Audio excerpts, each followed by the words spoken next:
I mentioned that there's a category in my column, demolished but not yet departed.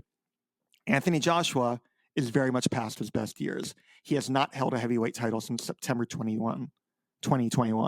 Deontay Wilder has not held a world title since he lost to Fury in February 2020. But I think that either of these guys could still be back in a big fight. Whether they deserve to be back in a big fight for anything except for their marketable names is another question.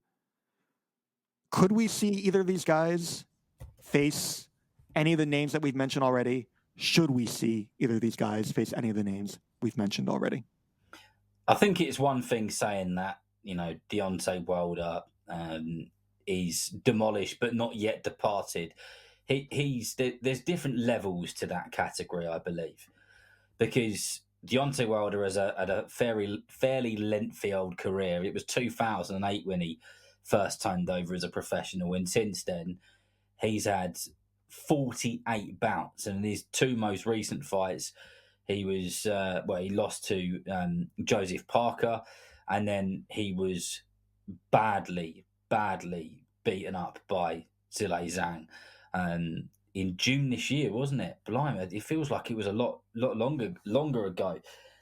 But he looks so far past his old self. Like, he doesn't look. We spoke earlier about fighters leaving a bit of themselves in the ring. There was a huge chunk of Deontay Wilder lost in all three of those occasions that he fought Tyson Fury, especially the last two fights. And the last fight was almost a kind of watch for your fingers kind of stuff. For me, Deontay Wilder, in terms of fighting at the top, is done.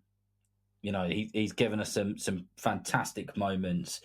Great talker, made some big mistakes as well, and said some silly stuff, but lots of fighters have done as well. It doesn't make it right. I'm not saying that it does.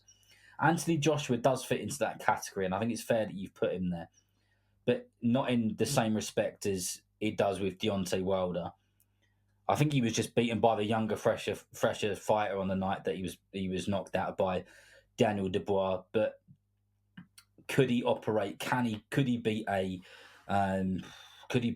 Joseph Parker again? Yeah, I think he probably could.